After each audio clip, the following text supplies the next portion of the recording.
মামা, প্র্যাকটিস করতেছি প্র্যাকটিস। 26 তারিখের পরে কোটিপতি হয়ে যাব।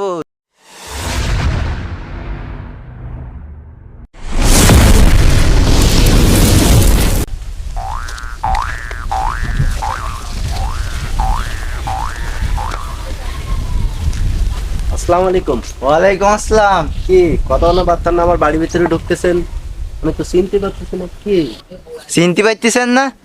কণ্ঠ শুনে তো মনে হচ্ছে যে আমার ভাগ্নি ভাগ্নি লাগে। আরে হ্যাঁ মামা, আরে হঠাৎ ভাগ্নি। তোর এরকম পরিবর্তন ভাগ্নি? আরে পরিবর্তন, আরো কত কিছু পরিবর্তন দেখবেন, সামনে অপেক্ষা করেন।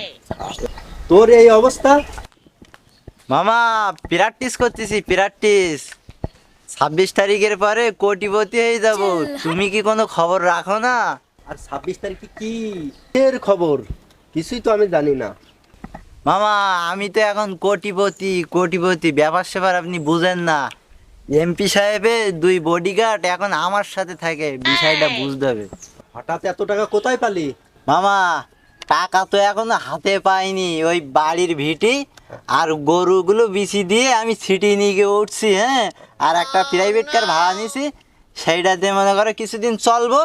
আর 26 তারিখে তো টাকা পাচ্ছি কোটি কান, সমস্যা নেই। খালি তো টাকা টাকা করতেছিস, কিন্তু 26 তারিখে এত টাকা থেকে পাবি? মামা, পাবানে পাবানে 26 তারিখে হামিস্টার কম্বাট উইন্ডো দেবে, খালি অপেক্ষায় থাকেন। ও, যান, আচ্ছা, ঠিক আমরা আছে। যাই। এই আয়। ও আল্লাহ, আল্লাহর নামে 2 টাকা দিয়ে যাও আল্লাহ গো, অনেকদিন খাই না কিছু বাবা। কে? বাবা। ভাগ্নি নাকি? চেনা চেনা লাগতেছে কণ্ঠস্বর। হ্যাঁ বাবা, তুমি আমার বাঁচাও বাবা, আমার তুমি বডিগার্ড আমার বাড়ি তুই চলে গেছে বাবা, তুমি আমার বাঁচাও, আমার সব শেষ। সেদিন তো দেখলাম দুটো বডিগার্ড নিয়ে আসলি, হেভি ব্যাপার স্যাপার। আমাকে বললি 26 তারিখে টাকা পাবো, সে টাকা কোথায় গেল তাহলে?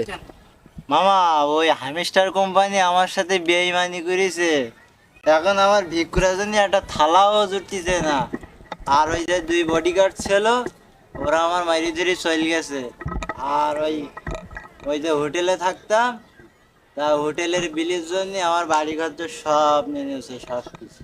মামা, এখন তুমি আমারটা ব্যবস্থা করো, তুমি ছাড়া এখন আমার কেউ নেই। তোর একটা ব্যবস্থা আমি করতে পারি। চল আমার বাড়িতে যাই, যাই আমার গরুগুলো রাখিস আর গোয়াল ঘরে থাকিস। চল আমার বাড়িতে যাই। এইভাবে অনলাইনের উপরে বিশ্বাস করে এসব ফেলিস নে। হ্যাঁ, দেখছিস তো তোর আজ পরিণতি কি।